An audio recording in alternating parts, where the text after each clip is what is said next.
Welcome to the hottest real estate topics on the planet, keeping you up to date with all the creative ways to buy and sell real estate without bank qualifying, so anyone can build real income starting today. Here is another great show with Dealmaker Bill and Pete the Rookie.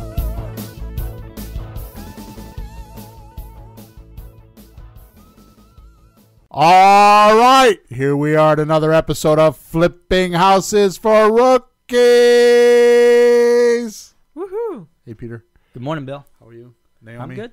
Hey, You're all spring-like today? today is a special day. Yeah. The sun is shining in The Connecticut. sun is shining in Connecticut, yes. It's actually going to get like, I saw in the news, it's actually going to get like 90 degrees in the next few days. Yeah, one of the days. Yeah. Monday. Wow. 80s today. We're all right. Yes, we're doing good. All right, so we're on episode 101, Peter. Flipping Houses 101. Yeah, there you go. Was that, you only got 101? Flipping Houses 101, Naomi said. We slid right by show 100. Yep. And the new music intro. He says, yup, like Yep. like nothing happened. He said, yup. Bill, I'm enjoying my real estate career. Yeah. So we made a promise we couldn't keep. Yeah, well, you made it for me. That's unusual. I kind of That went is along. true. That is true. All right, so episode number 101. And here it is. The title, How to Run and Manage a Successful Flipping Business. Uh-oh. Dun, dun, dun. I feel like you need a bow tie. Yeah? Okay. When Twice. No, go ahead. Go ahead. Let's keep on track. Keep on focus. Go ahead. I got to hear what you had to say about the bow it's tie. nothing interesting. I just wasn't going to, I decided not to divert on bow ties and running a Don't Flipping follow Houses me. business. And what in the heck Don't do they follow actually me. have to do with each other? He almost looked like he had a bow tie from an angle here with the light. It just, never mind. But that's okay. That's okay. Back on track. Thank you, Naomi. How to run and manage a successful flipping business. When starting out, how do you know what's important and what's not important in your business to be a success? Listen to this podcast to hear how everyone, I'm just give that to you again. Will everyone in the flipping business make it? That doesn't mean flipping off. That means flipping Yeah. houses. How do you deal with self-esteem and fear? And will it stop you? What's the magic business plan that successful flippers use? When you start getting cash flow, what's the exact formula to use to keep you wealthy and flush? How about time management? Are you efficient? Things like what you should be doing and things you shouldn't be doing so you stay efficient. Good stuff. In this podcast, you will get some amazing core techniques to flourish and prosper in the flipping business. So enjoy it. That's the write-up. What do you think, Naomi? I like it. Let's Good. hear. Here. We have notes. So here we go. So the first question is, will everybody make it in the real estate investing business? Well, how could that be? Yes. She answered right away. Wait a minute. Nope. Does any field have success for everybody? No. No? No. Okay. People go to doctor school, they give up. People take music lessons, they give up. I want to be a football player, they give up. I'm going to bowl, give up. Okay. It's a small percentage, I think, of people who follow through on anything. So, Bill, how's that even a question? Now, I think that maybe a better question is, can everybody make it? Okay. Yes. Will everybody make it? No. Why? Because to follow the recipe, Yeah. shall we say, many people, they either get discouraged or they get distracted or they, there's a million and one different reasons they think of. And many people are also afraid of success and afraid of actually doing it. Right. Exactly. So one thing that I do know that I have that is proven to be unique, and I think you have it, and I think Peter has it as well, is do you have the ability to, like, what's that story? Like you have a ship with a bunch of guys on it, right? And you're going to conquer an island, right? So can you burn the ships and die by the sword? Ooh. Do you have that attitude? Like, can you actually, like, conquer an island, like, with your troops You burn the ships. Like, So you this is come gonna in by happen. sea. It's an island. You come in by sea. You hit the shore. Your first order is burn the ships, and you're gonna die by the sword, or you're gonna conquer the island. Which one is it? Do you have that attitude? That's an important point. Yes. Yeah. And if you As don't, a lot of people don't. A lot of people keep the ships on the water for the. they plan want a B. safety net. Yeah. And if they don't, if you don't have that attitude, then you won't make it. Yeah. Now that doesn't mean that you need to like quit your job and like jump in and it's I'm not talking about that. Right. I'm talking about actually having the stamina, the horsepower, as I say around the office, to be able to like keep going. Right. No matter what happens, Right. no matter what the environment dishes to you, no matter what other people say, no matter what, you can bootstrap and keep going. Yeah. You can always rejuvenate yourself to get enough energy, even after a day or two, and just keep going. Stay focused on the mountain. Mm-hmm. Well, I've heard you never fail unless you quit. Right. Exactly. Right. And I think part of it is that people feel that, okay, I am trying to find some good deals. Yep. And they just die out right there. Right. Well, if you are trying to find a job, a job, and you just, oh, well, it didn't work out. So, no, it's like people have the burn the ships attitude. It's Right. going to happen. Come hell or high river or anything, it's going to happen. So if you take that same attitude. Well, it's kind of like this. It's like, oh, I did 10 phone calls and I didn't get anything. Oh, boo-hoo, bad me. Right. Right. As opposed to the other attitude, which we're talking about, is, wow, I got through 10 phone calls. The next one's going to be it. Because you know that, Bill says that you make 10 phone calls and you get a lead. Right. So right. the next one's going to be it. Right. Or I made 7 phone calls. I only got 3 more to go to find a Right. lead.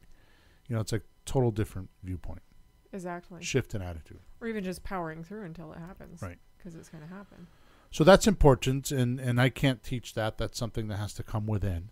But what I can talk about, the other major factor is, will everyone make it in the real estate investment business? And this is what I have found, and I have to tell you that I worked very hard to put this language together so that I can try to articulate it in what I see. Mm-hmm.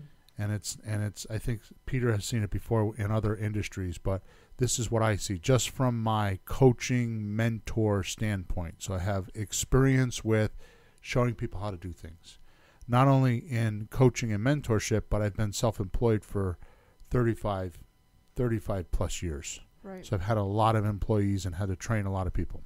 So we talked about this last week in last week's show, which was episode number 100, the most important 30 minutes of every pretty house deal you do. And it's the 4 stages you go through when you're learning something. Right? And this is my own, actually, I got it from, I heard it from Ron LeGrand originally, but I have my own take on it. Okay, so, and I'm sure he got it from somebody else. I'm sure of that. So the 4 stages are ignorance, awareness, implementation, and then delegation or systems and automation is number 4. Okay, so ignorance is you just don't know anything about the topic and you're just ignorant. Okay, and it's not an invalidation to your ability. It's just what you know about the topic. Okay, and then awareness comes with education, which is what I want to talk about. So what happens with a lot of people is they don't duplicate a system that's already working. They think for some reason they can invent something better. Like, for example, I'll have scripts and give them to people or sell them to people. I definitely sell them for a lot of money. Not a lot of money, but enough money, right? And first thing they'll do is change the script. Mm-hmm. Maybe you have to sell it for more. Yeah. I'm not kidding. Yeah. Maybe. I'm not kidding. Yep. They heard when you sell. No, it I for paid more, too much yeah. for this. I'm not going to mess around with it. Right. The other thing is like contracts, lease option contracts and stuff. They'll change those, all right? Or they'll try to reinvent the wheel and try to go make new contracts, because they feel like they have to do that. So what happens is they don't actually duplicate. When I mean duplicate, what does duplicate mean? Like grasp it. Like first you have to just see what it actually is, and you can't really fully understand it unless you work with it a little bit. Right. But at least get it, copy it, work with it. Don't change it. Just copy. Then you'll see that it actually works. You can't change things before you've tried it to see if it works or not. Right. Because you're thinking out of your own head and your own whatever, and you're not the successful one. You're trying to follow somebody who knows what they're doing. Right. Why would you change things? Right. My students So- do that. So I don't do this. I don't do that. Well, what the hell do you know? Listen to me. So copy is the key word there, because copy means exact. And I've just recently run into a couple situations where I had to do that myself in something else, and I was having trouble with some stuff, and I had to repeat verbatim some language that I thought I understood. And just by having to completely just repeat it, it solved my problem. I mean, I've been having trouble with this thing for a while, and it just solved my problem because I absolutely just duplicated it. Wow. And it was like mine. And I didn't have to think about it. It was like part of me. Okay, so when I'm saying duplicate systems, I mean exactly, you don't have to understand why they work, just that they work. They've been successful, been tested, they're proven, and they work. Now, if you do that and you still have trouble with it, then you can change it later. But at least start with, this is successful. I should do what this says. And then if it doesn't work, then I'll change it later. But at least try it. Which brings me to another point. What happens is if something doesn't work, and this is the part that I don't know how to fix in my life, because what happens is people will come into our stuff or into my system, and they'll try to use it and have misunderstandings themselves, right? And think it's the system. They don't even realize they have a misunderstanding. So I want to go off and do a little tangent on this. I'm going to try to do this in a couple minutes because I want to stay on track here. So I'm going to just read what I wrote, okay? So too many don't fully understand something when they learn it and think it's the system, not their misunderstanding, okay? We tend to learn the definitions of words intuitively, Yeah, that's for sure. meaning that we infer the meaning of words through conversation with others. Or if we're reading, we use the words around the word we don't understand to help make up a definition, Yeah, all the time. right? So done this way, you only at best have a general subconscious type of meaning rather than a precise definitions. In other words, it's fuzzy. Yep. Right? Yep. Then we go into implementation and we have these fuzzy pictures of what it's supposed to be like, and then we wonder, why can't we implement it? Well, you can't implement something you don't understand. Well, True. you don't even know you don't understand it. It's No. just fuzzy and you Yeah. don't know it's fuzzy. You either won't do it at all, or you'll do it wrong. Right. If you don't understand what you're supposed to be doing, how could you do it right? And that's a big roadblock with people moving forward. So that's what my point is they'll do exactly what I talk. We'll tend to learn a definition of a word intuitively, meaning that we infer the meaning of words through conversation or with others, or if we're reading, we use the words around the word we don't know to help make up a definition. And then we go try to implement it, and we're like, oh, this doesn't work. And right away it's, oh, Bill's system doesn't work. They never evaluated that they didn't completely duplicate it or understand it. Right. Now, here's the interesting thing, right? You ever get to the bottom of a page and not remember what you read? Oh, yeah. You have a misunderstood word or symbol there because you And go so it's like blank your mind kind of like blanks that little portion out. right after Yeah. the misunderstood Right. word. Right. You won't even see what you read. Like, Yeah. I didn't read that, and you look in the page. Oh, it's there. I didn't notice that. Your eyes went right past it. So you don't even know this is happening. This is kind of like asking a fish to say, "Hey, look at that water you're in." He's like, "What Yeah. water?" You know, it's not even, because nobody's ever talked to anybody about this, right? There's water. Yeah, exactly. So understanding the correct definitions of words can actually sharpen your thinking and increase your ability, understanding, help you consider and predict what happens in your life. So that's how we're gonna because we could do the whole show just on that. Okay, but I'm gonna repeat that. Understanding the correct definitions of words can actually sharpen your thinking and increase your ability, understanding, help you consider and predict what happens in your life. It's just that simple.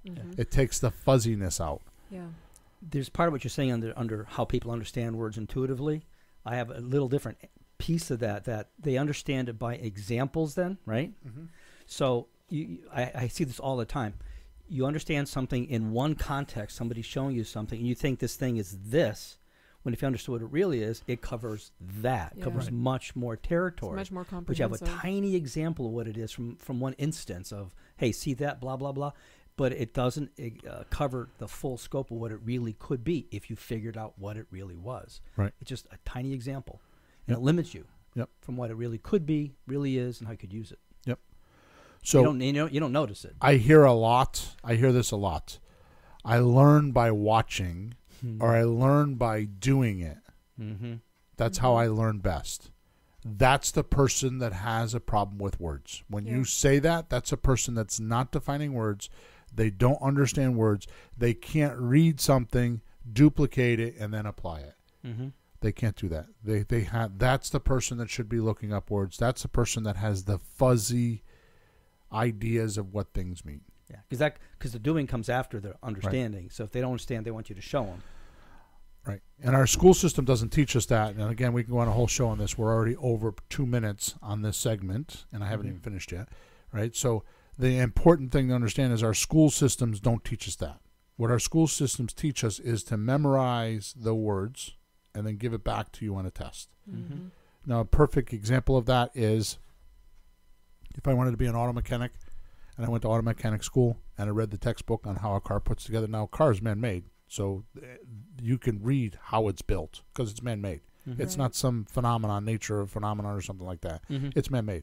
So it bolts, nuts and bolts put it together, nuts and bolts take it apart. So a test should not be sit down and ask me questions at a desk. A true test would be give me a broken car and let me fix it. Right. And that would tell me Right. whether or not I understood or can apply what I just learned. And that's a fantastic example. Okay, so unfortunately, our society doesn't have this knowledge or doesn't want to know this. I don't know why, but our society just thinks that if I can't fix the car, there's something wrong with the school. Right? And that's basically what it comes down to. Okay? And so they'll like go on to another school. Or they'll be like, he has ADD or he has, this or that, and they Right. think drugs are going to fix it. Right. No, what it really is just misunderstood words or misunderstandings, and he has fuzzy concepts of what things are really like, and when he goes to use them, they're not crisp or clear, and they're not able to be used. Now, why do I talk about that here, and why do I make a big deal about that? Because I'm here to tell you, my friends, I'm here to tell you that sooner or later you're going to do deals. And you have to read the contracts. And the contracts make everything real. So when you start reading the lease option contract, or at least knowing what a lease is and knowing what an option is, or you do a subject to deal, or if you do a purchase sales contract, I don't care what it is. And I'm going to spew off a whole bunch of names here, right? You do a wraparound mortgage. If you don't understand those clearly, if I just said some words you didn't understand, you have misunderstandings, and that is what's holding you back in this business, is you don't fully duplicate and understand what those things are and how to use those devices. And if you don't know how to use those devices, all the deal structuring in the world and all the examples on the board and all the math will be irrelevant. Because at the end of the day, you have to sit down with somebody with some documents, and they need to sign it, and you need to explain it. And when you understand that, you understand everything before it. It makes everything before that step a lot easier. So there's no way around it. If you want to get good, you need to understand what those things say. And that's just the way it is. And there's no dancing around it. You said a couple of times that when you're working on deals, you're thinking from the paperwork backwards. Right. And I haven't done enough paperwork for that to be real to me, but I completely understand that be the case, because that's where everything ends. Right. And you know how it could end, and you work your way back when you're in the room or just thinking about the deal, like, well, how would it wind up? Right. And I don't have enough experience with that. So but when I you're totally making get an it. offer, you have to make promises, and you have to back those promises up. So how are Yeah. you going to do that? Yeah, and you said the other day Exactly. about one of the deals we're working on. It's like, I'll have to figure out how to write it up. Like, oh yeah, of course. Right. So you can't say something to somebody unless Yeah, you we know had a if there's nuance a way of to the write deal. it. Exactly. Yeah, there was a to still nuance of the deal, and I didn't know where to put it. Go Yeah. ahead. And to still protect yourself, to Yeah. protect them, and yeah. Mm-hmm. Well, I don't care about me. Believe it or not, I never try to protect myself, because that just happens naturally. I try to protect my seller. Right. And by doing that, it just automatically comes out that everybody gets treated fairly. Right. Because I know what I want. Yeah. Like if I say to you, hey, Naomi, let's go out on Friday night. Mm-hmm. Only I know what my intentions are. Maybe my intentions are is I expect to spend the night with you. Right. You don't know that until I tell you that. Right. Right? I mean, I'm being a little whatever, but or maybe I just want you to buy me dinner because I don't have any money.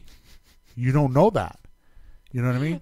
So you understand what I'm saying? So I'm going to throw it out there and I'm going to see what you say, and then once I get a feedback from whatever you think, then I can carry on with my thoughts and say, oh, well, she doesn't want to do that or she does want to do that. Right. When you're making offers, it's the same way. I'll give you $100,000 and you throw it out there and you see what happens. Exactly. Because what we are looking for in this business, in my business, is someone that's willing to receive payments until we can pay them off. Right. And that's what we're looking for. And that's the big fish. That's the as the casino calls them, the whale. Right? The big gambler, right? Or the big guy, right? All right, good. Let's move on. Is that clear?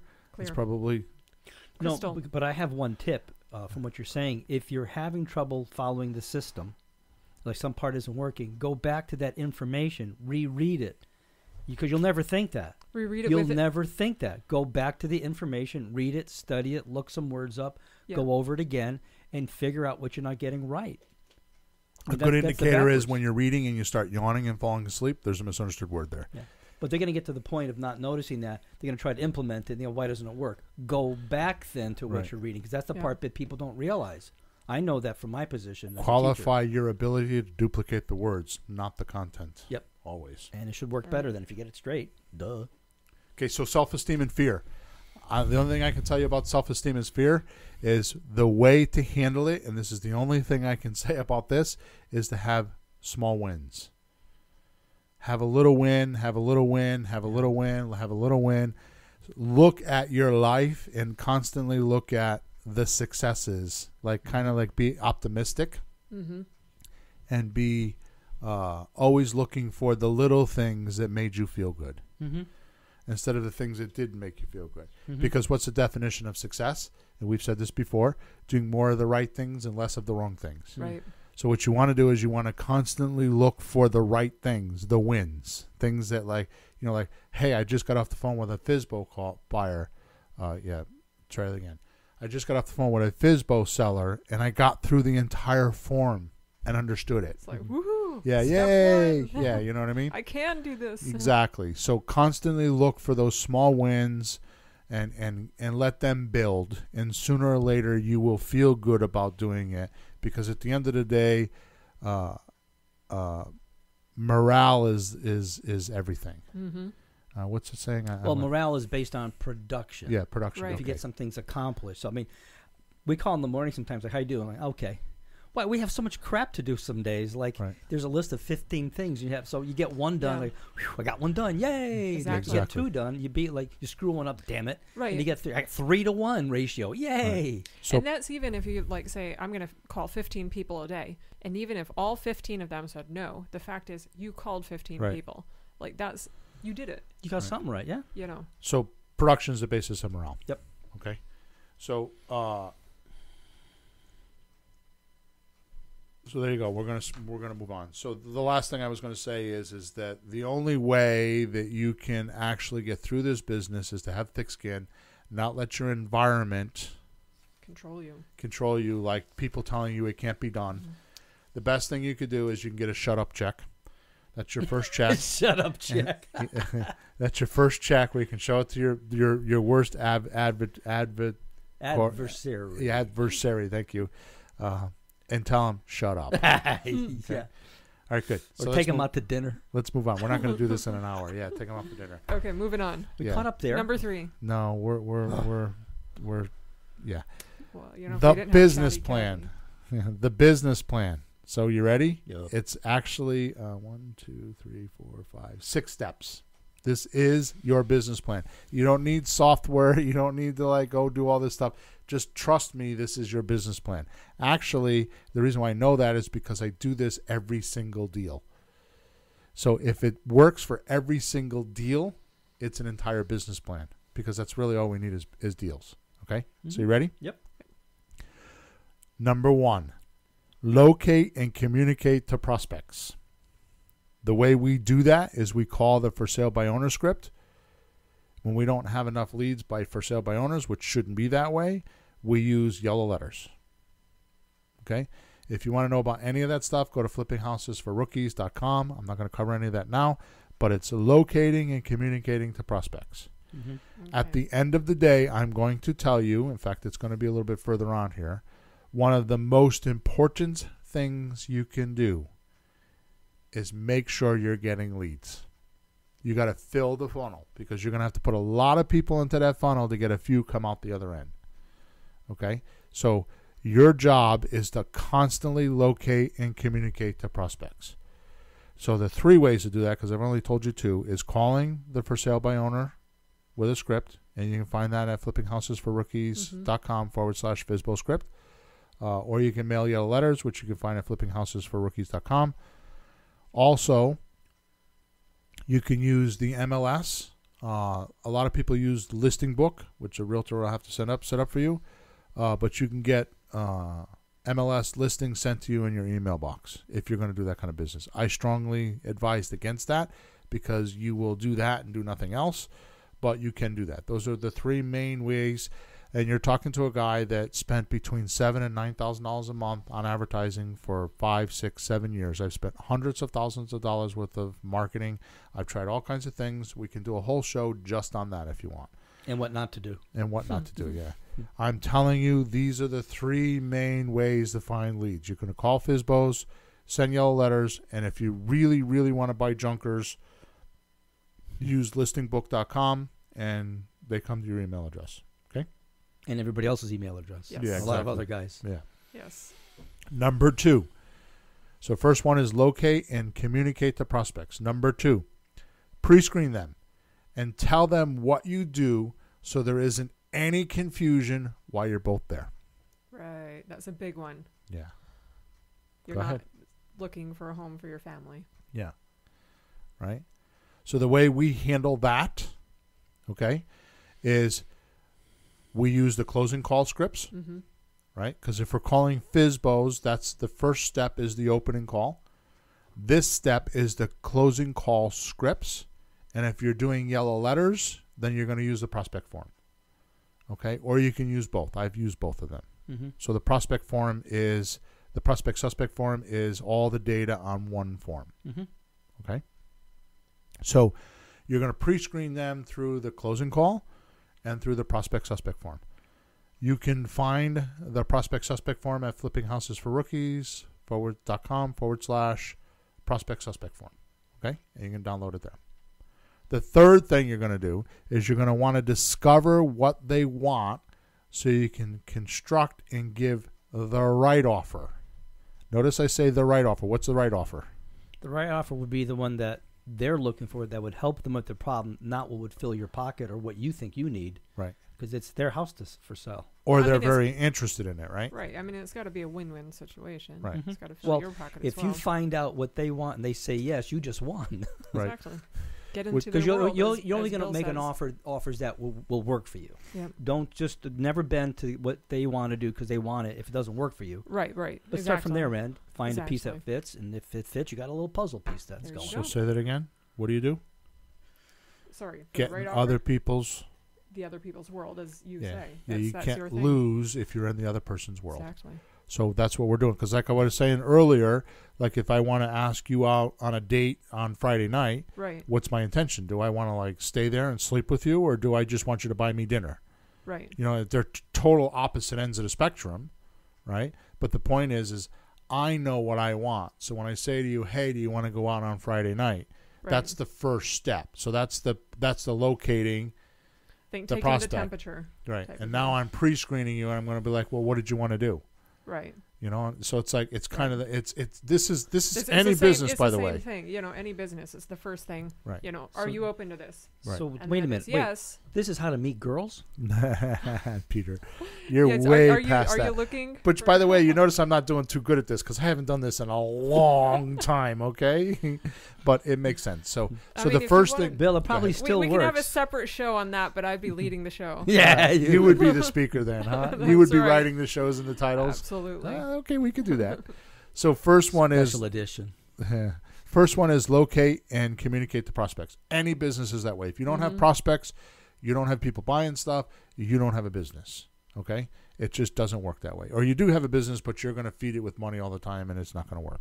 Number 2 is pre-screen them, tell them what you want to do so there isn't any confusion why you're both there.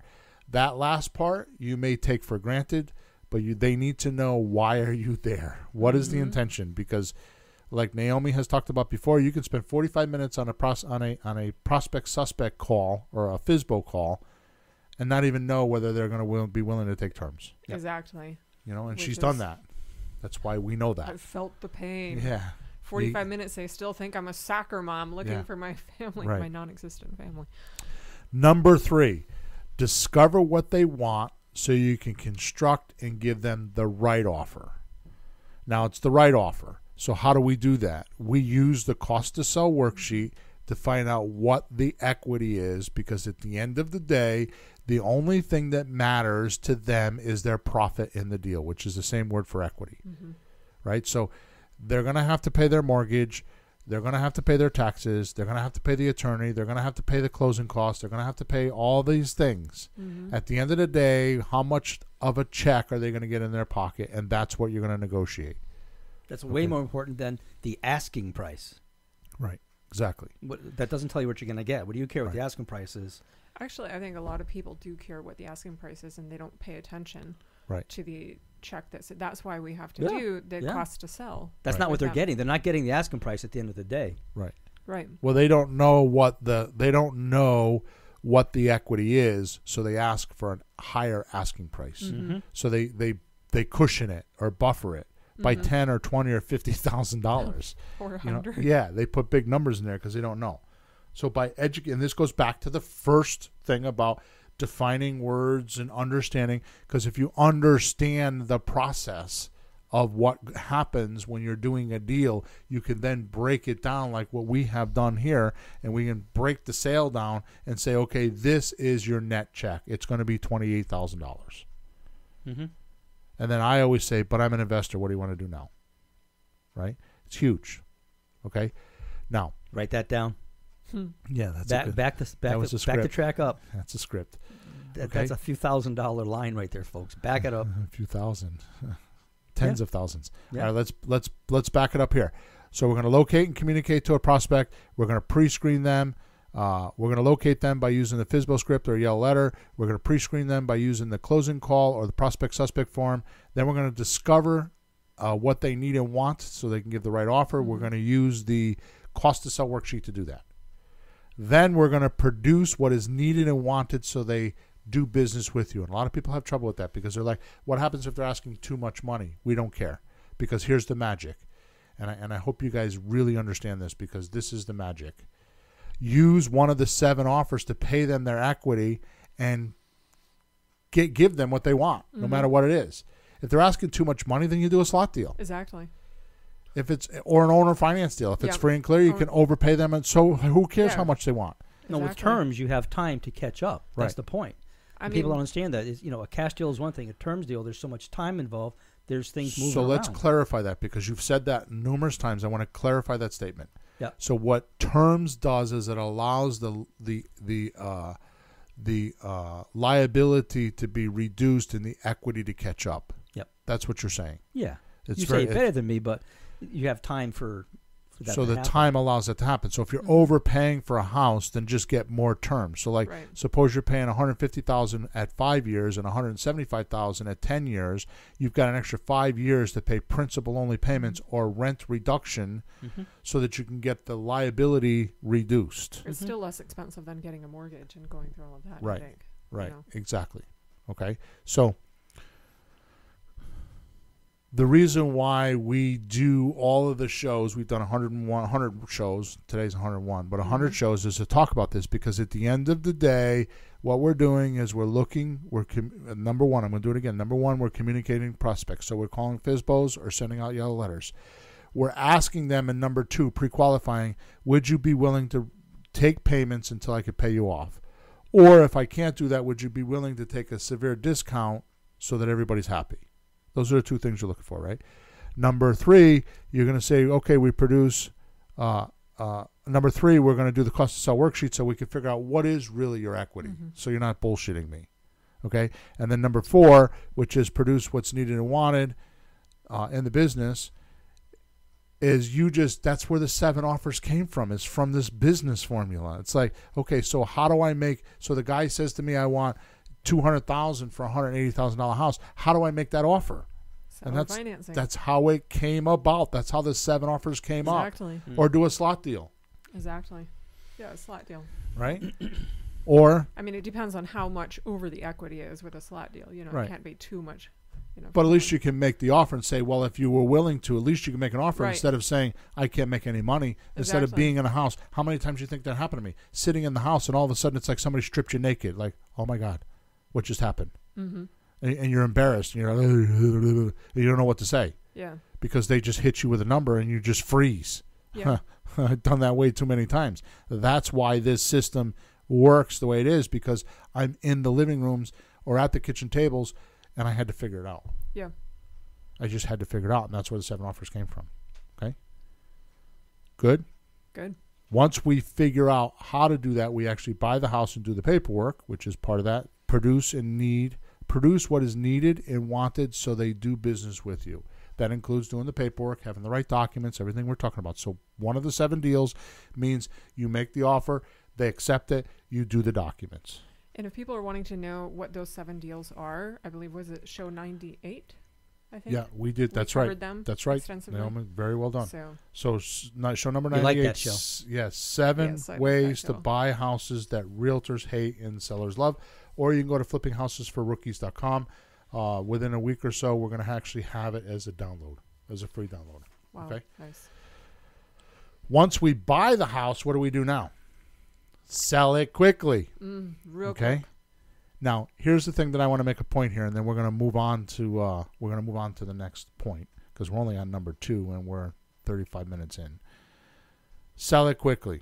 So if it's a rehab retail deal, you need to be below market value.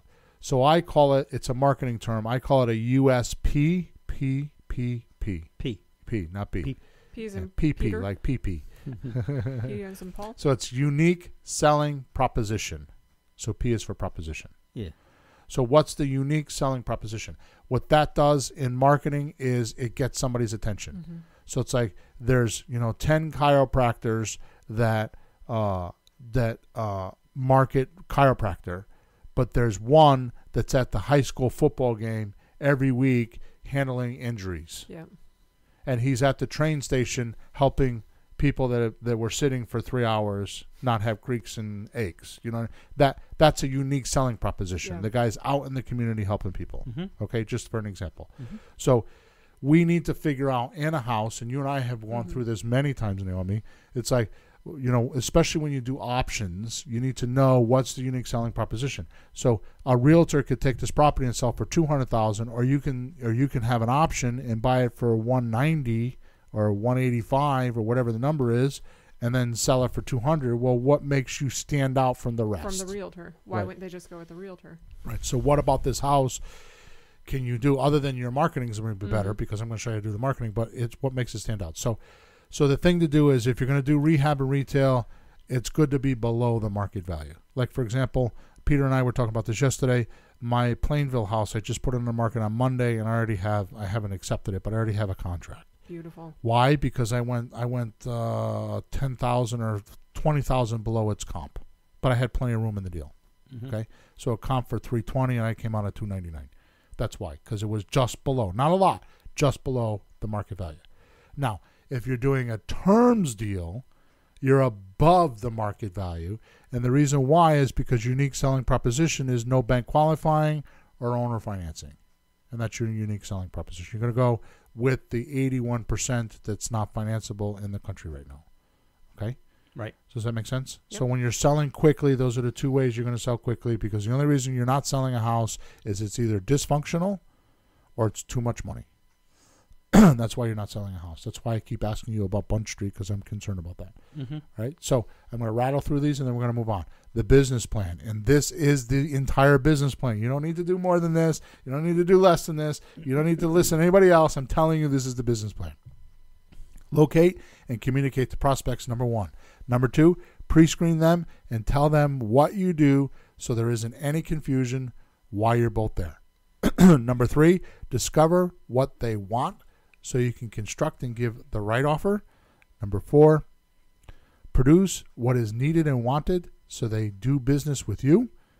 Number 5, sell quickly, have a good unique selling proposition. And number 6, rinse and repeat at the rate you need income. Yeah? Yes, sir. All right. Number 3, cash flow mistakes in cash flow management. Now, I was telling Peter I had a huge realization on this, because I do some of this but not enough of it, and I'm actually going to make some of these changes in my business, because I used to consult automotive repair shops a lot. And there was a formula we used, and for some reason that formula connected in my head the other day. I didn't know why. I don't even know what I was thinking about, but it connected. So here's what you do with cash flow. Now, I had said in the write-up, let me see here. What's the magic formula, which I just gave for a business plan, okay? Then when you start getting cash, what's the exact formula so that you have good cash flow and you build wealth? So what's that formula? So I'm going to give you that formula right now.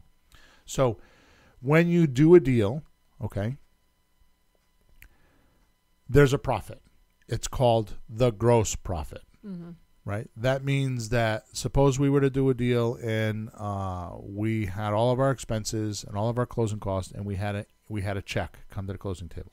And the difference between the two is $30,000. Okay? So normally people think, well, that's your profit. Well, no, that's your gross profit. Right. Because you can't keep all that money. And most people think, and this is a big misnomer in the business, including myself. You think, oh, I got $30,000. Oh, thank God. Mm-hmm. But that whole $30,000 is not yours. And let me explain. So you need to get to your net profit. As Peter and I call it, it's called your corrected gross income. Mm-hmm. So you have gross income, which is the check you get from the lawyer at the closing. Then you need to correct it, because there's a few things you should do with that money. And here's what I'm going to do. I'm going to give you the formulas on how to actually handle this money. Okay? You ready? Go. Oh, yeah. I'm listening. Peter's ready for this. I'm listening. I'm looking for Write paper this to down. write. Write this down, Pete. There's a pen. 20% of it goes right off the top for taxes. Now, I'm not going to get into this because I'm not a tax attorney, but I'm going to tell you that if you only do a few houses a year, you can buy these houses as like an asset and sell them, and your tax bracket will be somewhere around 15%. If you start doing more, So it's different than your actual income, yes, like income bracket. right. Okay. So if you start doing more, you start doing 3, 4, 5, 6 houses, you're now in a flipping business, and your tax bracket will go up to about 25%. Yeah. Okay? So I put it in the middle, so because you'll do both, right? Especially because if you're doing terms deals, right? Which, by the way, this means if you're buying and selling only within a 12-month period. If you hold them for more than 12 months, then it will always be the 15% because it's a lower tax bracket. Okay? Mm-hmm. So it took 20%. So 20% right off the top for taxes. So you get $30,000, $6,000 goes into a special account. Probably should be an account I use a separate bank, a bank that I don't normally go to and that I can't see, and it's very difficult for me to get to. Yeah. Mhm. So that money goes right into a separate bank. Okay? Swiss bank account. Yeah, Swiss bank account. Where are you going, honey? Switzerland. Yeah. The next one, which by the way does not happen. It does not. I don't do this enough, and after realizing this stuff, it will definitely happen. 20% for reserves, which is your future and your security. Now, what happens if somebody doesn't pay their rent? What do you do with that money? Reserves. Where do you get that money from? And that's where this money's coming from. So 20%. So another six. So you got $30,000. $6,000, which is 20%, went into the tax account. Mm-hmm. Another $6,000 went into the reserves for future. Yeah. Okay. Now here's the amazing thing: is it's much easier to raise your necessity level on production than to take your reserve money. So reserve money is absolutely positively only for emergencies. You have to have a gun to your head and ready to go in a coffin to use that money. Okay? And you will build wealth. Because $6,000 of this deal just went into your reserve account. Yeah. If you do 3 of those deals a year or 5, you get it? Yeah. It adds up. Okay? And if you never need the money, then it's yours. Right. Exactly right. 10% goes for commissions. Whether that's buying or selling, 10% goes to commissions. Okay? Commissions to who? Whether you're buying or selling. Yeah, who are you paying though? Like, I'm not- say if you use a realtor with the flip. Suppose you have or- staffs, like I have Oh. Naomi, or Right. or Yeah. suppose I have a finder's fee. That's right. Or, I have a wife. She gets 10%. well, or whatever. Whoever finds the Just- deal. Suppose you got to pay $500 Yeah. Okay. for a deal, I do have that. right?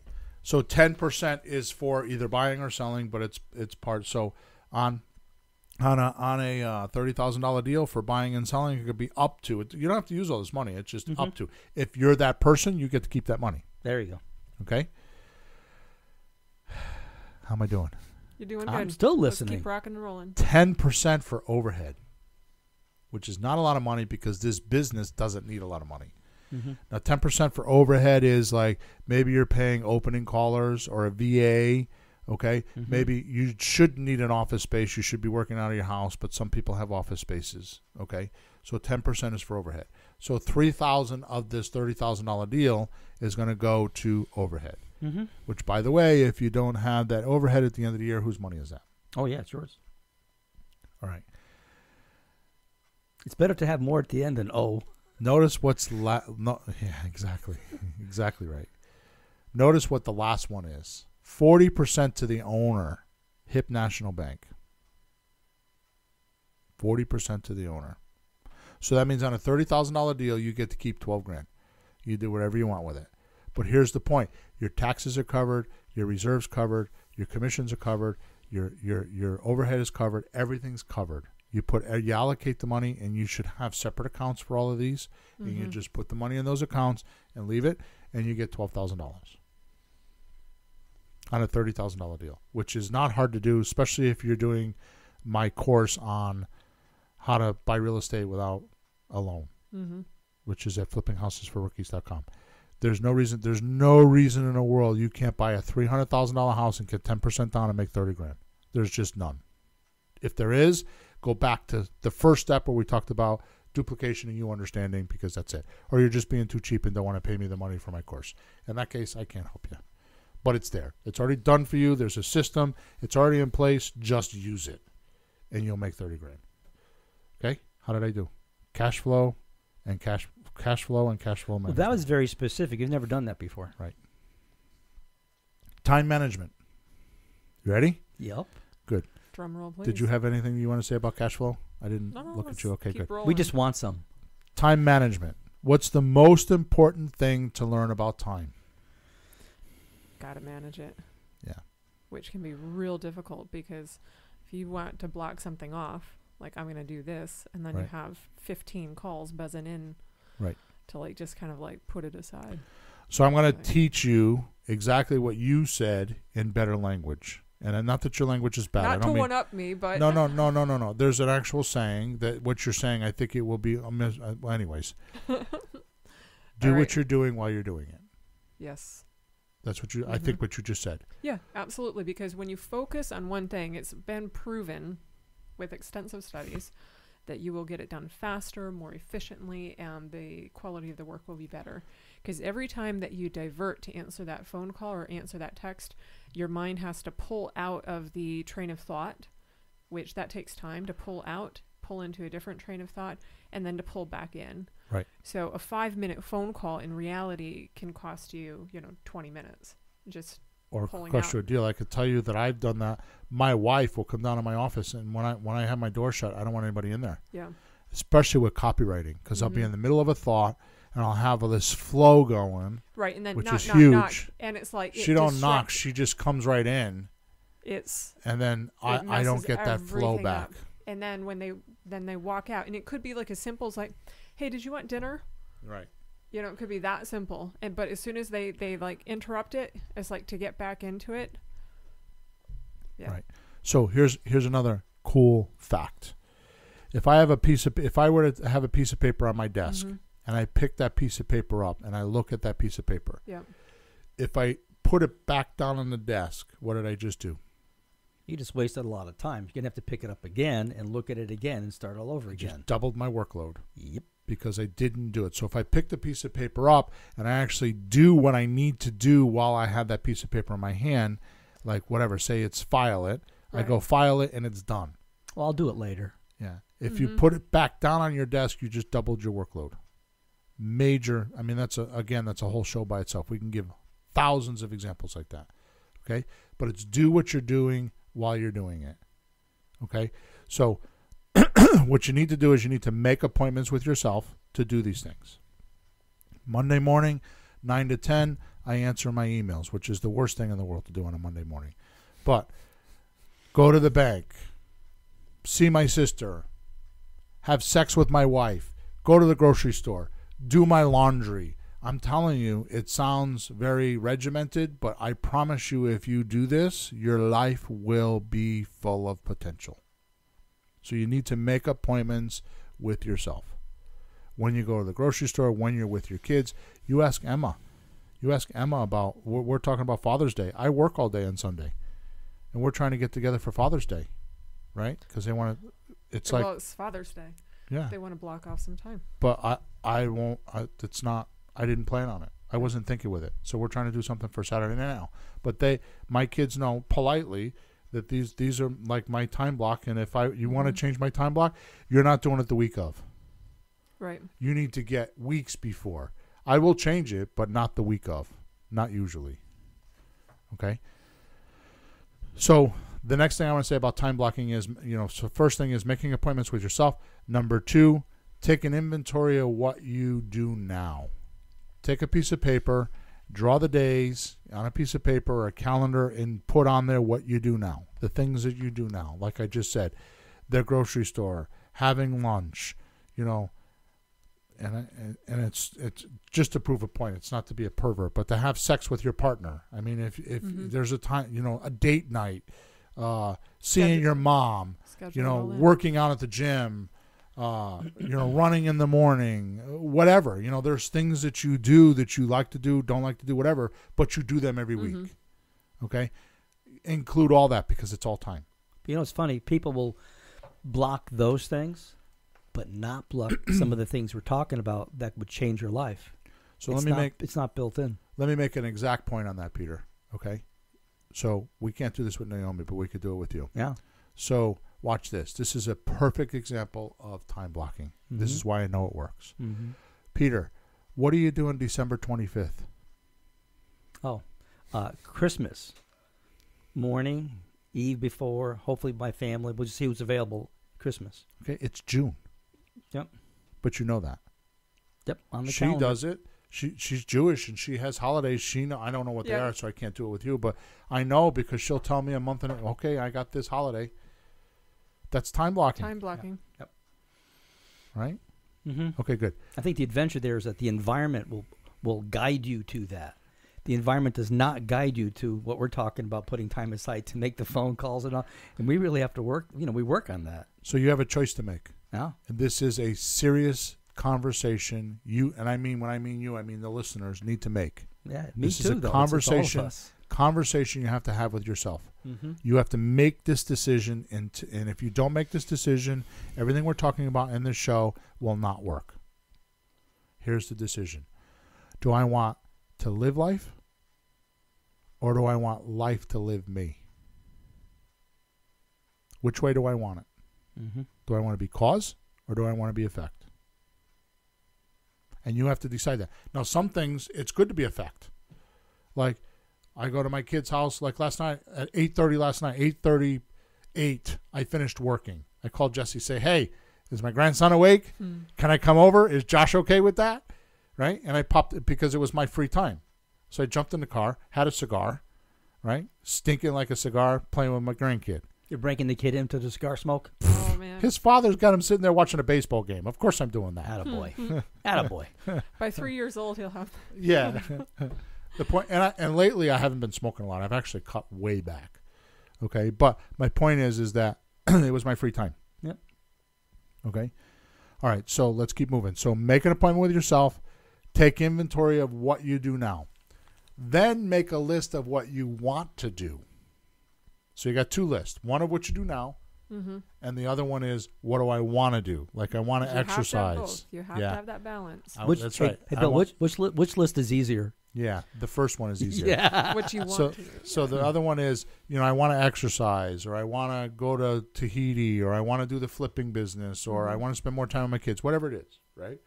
Now what you do is you take those two lists of what you do now and what you want to do, and you actually get a calendar, and I prefer you do this with pencil and paper, not on a computer, and you actually try to plug these into your days. So it's like a little puzzle. Like you're sitting down at a table and you got all these pieces and you're trying to put the puzzle together so that it smoothens out. Exactly. And can I add, and you might have a more refined language for this. Okay. Just busting my balls. When you have it time blocked, and say you're going through you're just zipping through the day and it's feeling amazing, and then you get a call from, somebody that says, oh, we need you right here, right now. This is an emergency, da-da-da.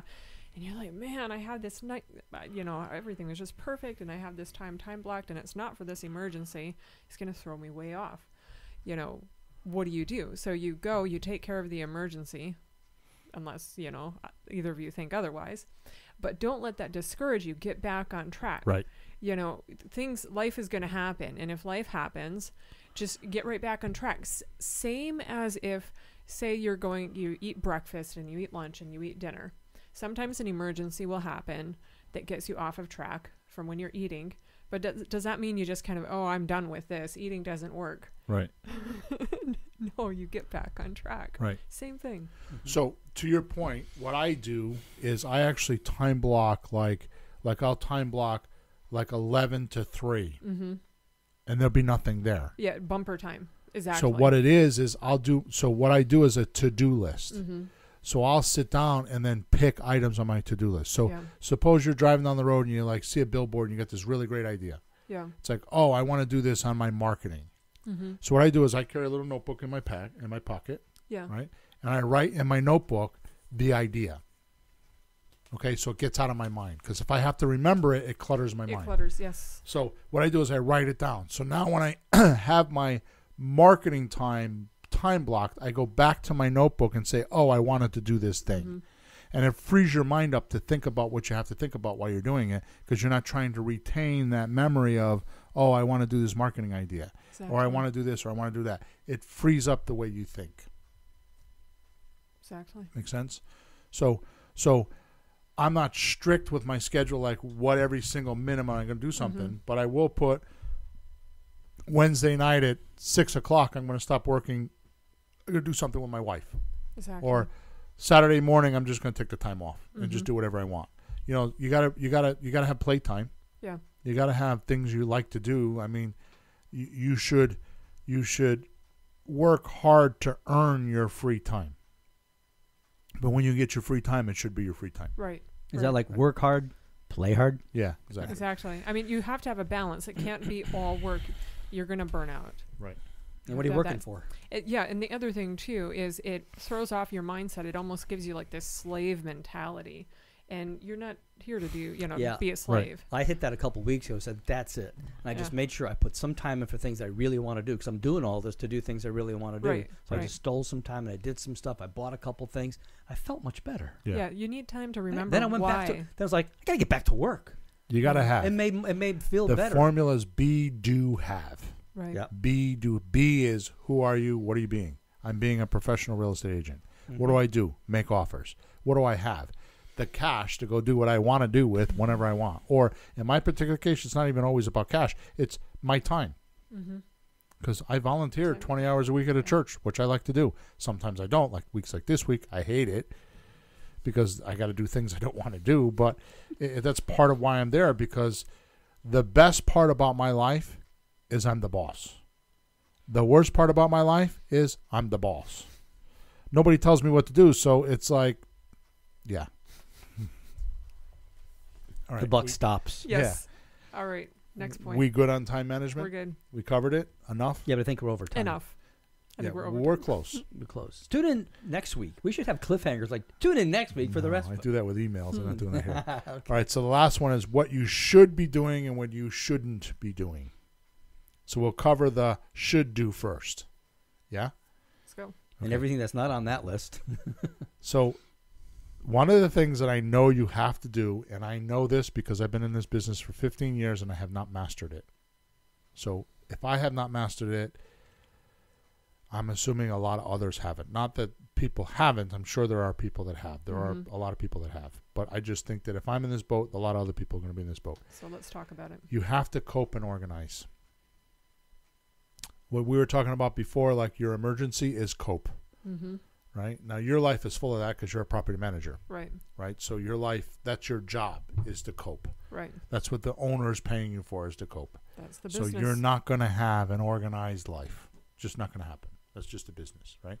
But you do have to, at least, even if it's an hour a week, where you try to organize or put a system. What I mean by organize, I mean put systems in. Get things so they run smoothly. Automation. Yes. Well, it's not always automation, but at least you're right. I've at, heard at least a system, like how it normally happens. Like every Monday morning at 8 o'clock, I go to the bank. Right. I think there's a great line from Ron LeGrand. You're always so busy working in the business, Yeah. you can't work on the business. Right. Like work on it. Like how should it really be working if Right. you're too stuck in the middle of Right. it. Right. So you stop and wait, what should I do? Oh, I could change that. What if I did this instead? And you reorganize a little bit how you run things Right. and be more efficient or whatever you need. Yeah. So that's important. You have to cope and organize.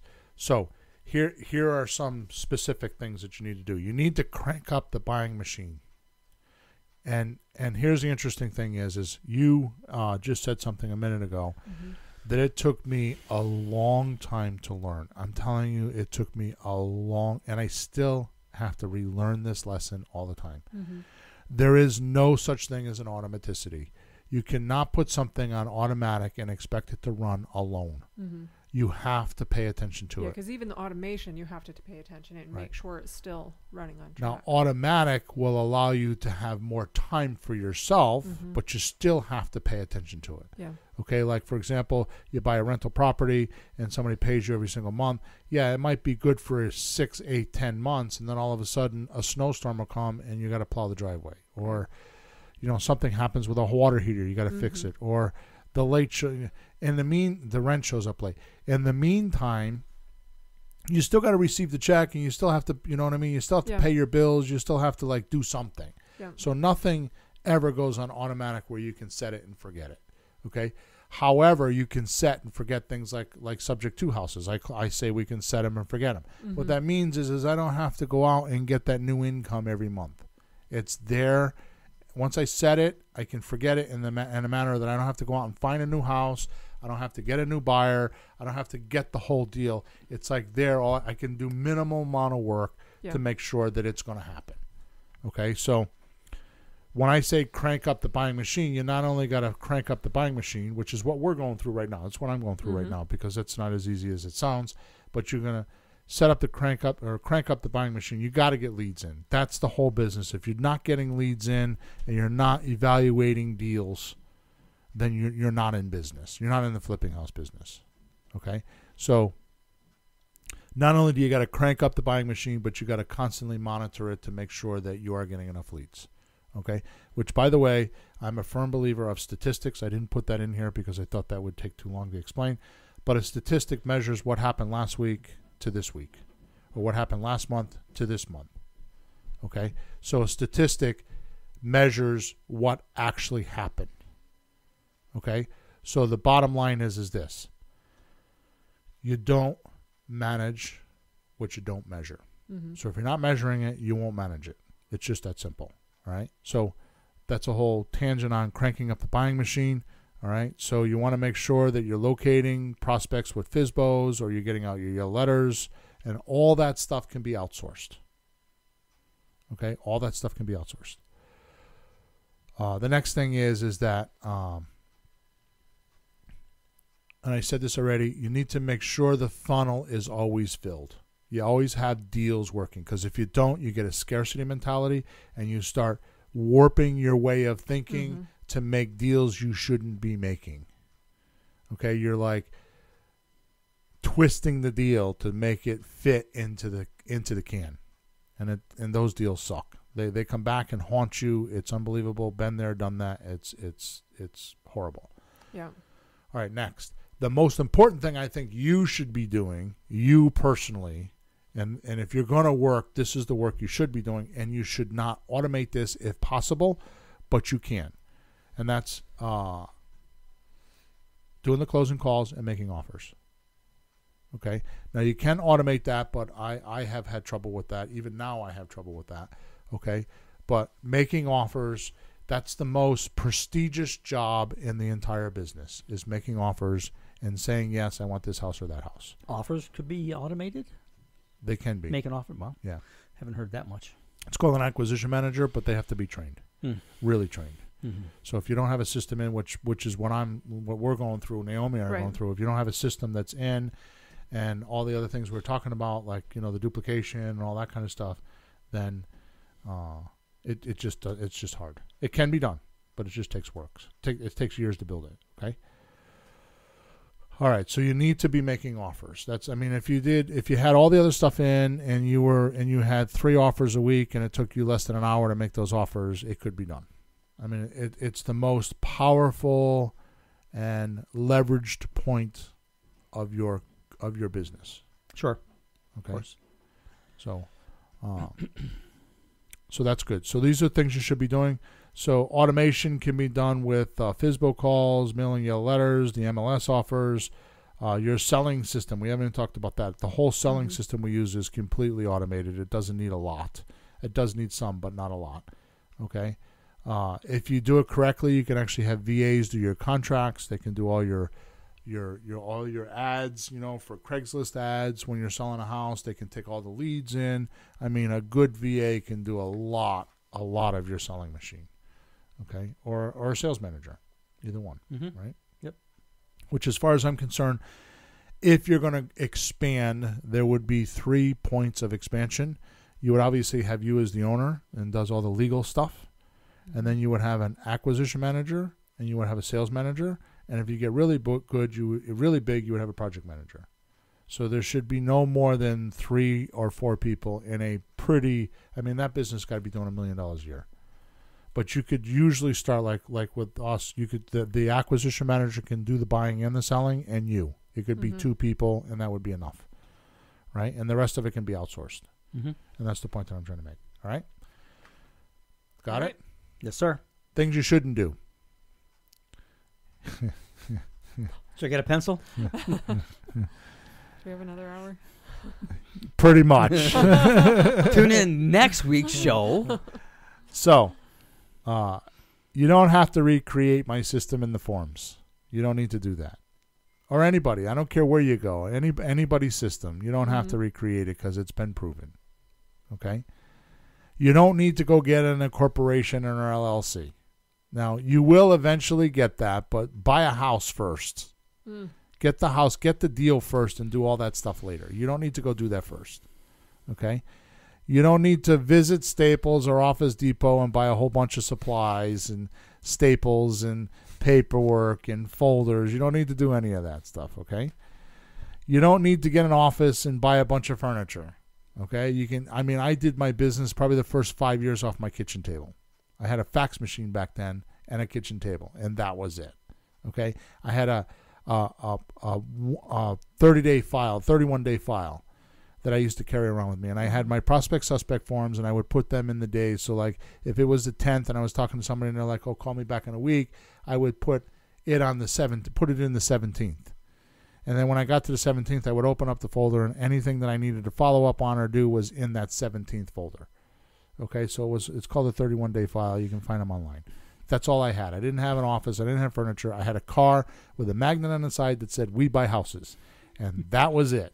The rest of it There you was go. all between my left ear and my right ear. Okay? You don't need to go and build a team or all that kind of stuff. You will eventually need to have a lawyer. You will eventually probably want to get a realtor. You will eventually want to get your accountant. But here's the point. You don't need to go to those people to ask permission to make money. You don't need to go check with your accountant to say, Right. can I do this? Right. You will need them only after you start making money. And it's going to come to you. Right. I mean, you don't have to stress about it. I mean, Right. So I want to reiterate what I just said because you're right. It's going to come to you. But here's when you need all that stuff. After you make money. So what you need to be doing is all the things I said in the beginning, which is making money. mm-hmm. What you need to do is find deals, follow the business plan I just gave you, find deals, make money, and all this stuff will work its way out. You need a new car? Go do a deal. You need a new swimming pool? Go do a deal. You want to buy a house? Do a few deals. Honestly, that's the way it is. That's how I do it. That's what I'm doing right now, is I go find deals. Okay? So building a team will happen, but it's when the money comes. Because I'm going to tell you right now, going to build a team without money is like useless. Because you're going to talk to an attorney. He'll talk to you for a few minutes, but then what does he want to do? Yeah, Bill hours. exactly. You're going to go talk to a realtor. What are they going to want to do? Collect their commission. Yeah, list a house. Oh, wait, you don't have a house to list? Yeah. You want to go talk to a private lender? How long are they going to talk to you without lending you money? He makes his money on lending you money. Right. If you have nothing to lend money on. Right. So the best thing to do is go find a deal. Okay. The biggest thing is, and I want to end with this, if you would, is you don't need to ask anybody's permission to do this. That's the end. The end. What you should do, and of course I have that kind of antagonistic New York type of an attitude, so there's people that will not believe me or will not do it the way I'm going to talk about, but get the check and shove it in their face and tell them to shut up. Okay, that's the New shut York up attitude. check. Now, Naomi's from South Dakota. South Dakota. We don't do it over there in South Dakota like that. Well, that's when you take them out to dinner. We're more polite about it. Yeah. The point is that the stuff we talked about today, of course, it's a summary, and we didn't do it in an hour. We did an hour and 10 minutes, and I am sorry for that, but I think that you will like all of this material. If you do these things that I'm talking about, you will start structuring your business, and you will manage your business, especially with the percentages of the cash flow that I'm talking about and the time management that we're talking about and the way we find deals. It's really, when you break it down like we broke it down today, it makes it really doable. Okay? At this point, I don't have anything to give you, like a business plan or anything like that, which we will do. If you want something like that, if I get enough feedback, then I'll create it. You need to go to info@flippinghousesforrookies.com, send me an email, and give me your thoughts. And if we need to do more on this stuff, then we will.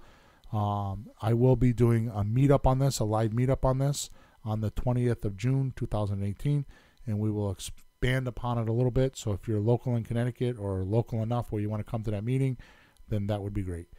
Other than that, I think we're done. We need to go over the summary, and we're out of here. Over and out. How to run and manage a successful flipping business. When starting out, do you know what's important and what's not important in your business to be a success? Listen to this podcast to hear. Will everyone make it in the flipping business? No. How do you deal with self-esteem and fear? We talked about that, right? What's the magic business plan that successful flippers use? We talked about that. When you start getting cash flow, what's the exact formula to use to keep you wealthy and flush? How about time management? Things like what you should be doing and things you shouldn't be doing so you stay efficient. In this podcast, you will get some amazing core techniques to flourish and prosper. Did we do it? We did it.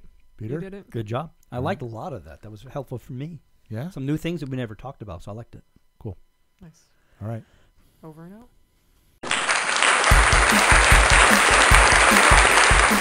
Thanks for tuning in to the hottest real estate topics on the planet with Bill and Pete. If you want to continue learning how to buy and sell real estate without money or credit, head over to flippinghouses.club for some cutting-edge real estate wealth tools. Or contact us at info@flippinghouses.club.